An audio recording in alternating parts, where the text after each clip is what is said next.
So what you see behind me today is the Vauxhall Mokka E Ultimate Edition. Let's go take a look. First of all is this nice squared off aggressive front, all blacked out except for the chrome badge. Looks really impressive in the road actually, I really do like that. With the splitter and the blocked off grille along the bottom and the completely flat front. Come round to a really nice set of alloys. As you can see, this is an SUV, urban SUV.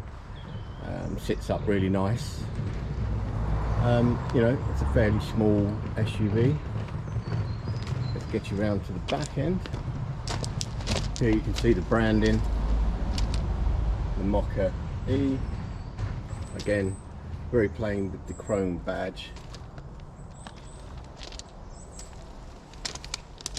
Really do like these nice lights. Come round across the boot as well. Overall, really nice looking car on the road. Let me take you inside.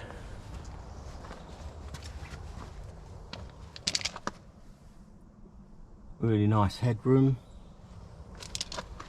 Large driver display, and again another large infotainment display. Let's take you into the back.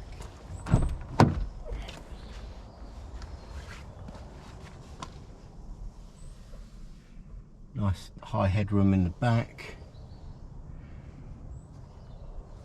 What we're going to do now is, like in all my other videos, we will take a look at the boot space and see how many bags for life we're getting there. So let me take you around the back and get them in. So as you can see, I've managed to get 4 bags in here quite comfortably. You might be able to squeeze another one in there. What you will find is that the load height is fairly shallow. As you can see here, when I put this down, yeah, and I will show you why that is in a moment, because they've lifted the floor of the boot up to add some space under there.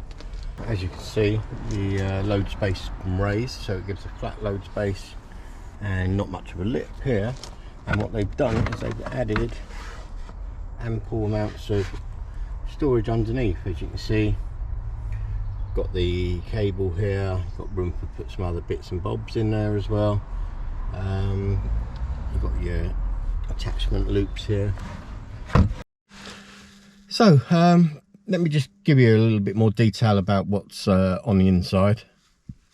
I gave you a quick flash through just earlier.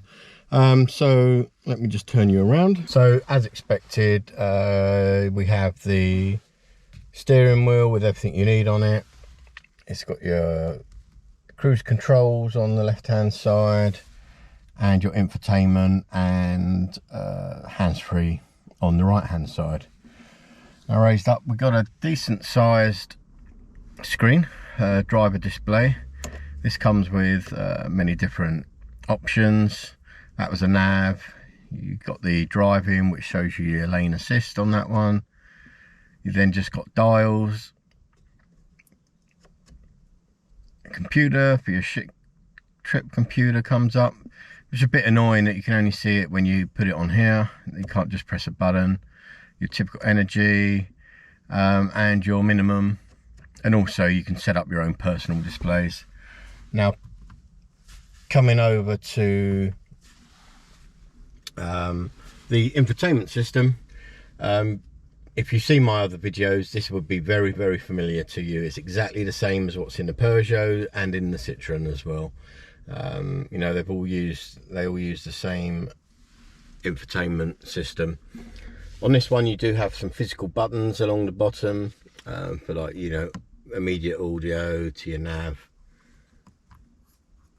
to your apps, and then further down, which as you will know if you watch my videos again, is that I do love physical knobs for my air conditioning and climate control. And here you can see we have these along the bottom here. Coming further down, we have here the driver assists buttons, child lock as well, Coming back to a very familiar toggle for your gear stick. Slightly different, that you have to push it forward for reverse rather than pull it back, but there you go. B, that's your regenerative braking, and also your driving mode and your electric button for parking. You've got a couple of cup holders further back here, and then a small bit of storage there. Coming around, you know, the interior is nice. It has this sort of fake carbon, but it's quite nice, and also quite a nice soft touch to the rest of the materials. The seats in this Ultimate Edition, you have the vented seats, which are actually heated as well, as you'll see the heating button, seat heating buttons there. But yeah, I'd say it's a very familiar surroundings, and it does everything you need it to do. I'll go into a little bit more detail about the driving and everything in my next video, which will be my range tests. What we'll do next is I will get my 6'2" son to sit in the car so you can see the headroom, and also the room in the rear for adults as well. So as I said before, we're now going to do the size test. So my 6'2" son is now in the driving position. I'll just show you that, and then after he will then get out and sit in the back, and then we can see how much room there will be for sort of adults in the back with the driver. So let me just flip you around. As you can see, he's had to put the seat back quite far, but there's definitely plenty of headroom in there. So, you know, it's quite a spacious cabin. So let's just get him out and sit in the back and see what the legroom is. So he's now left the seat in the same position and got in the back, and that's a struggle. His knees are bang right up against the front seat. A bit of headroom, probably about, I'd say, an inch above his head, but I wouldn't think that this would be a comfortable position for any long journey at all. But like I say, this is 6'2", so with a normal, you know, 5'10" in the front, it would generate that little bit more room in the back, but definitely not a long journey for tall people.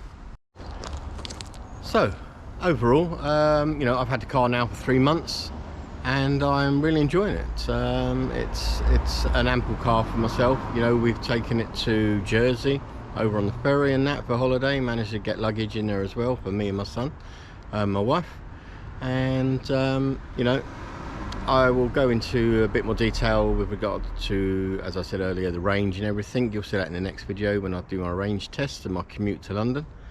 So if you're new to the channel, please don't forget to subscribe, hit the like button, and smash that notification bell, and share the video as well. It all helps the channel, and I will catch up with you in the next video.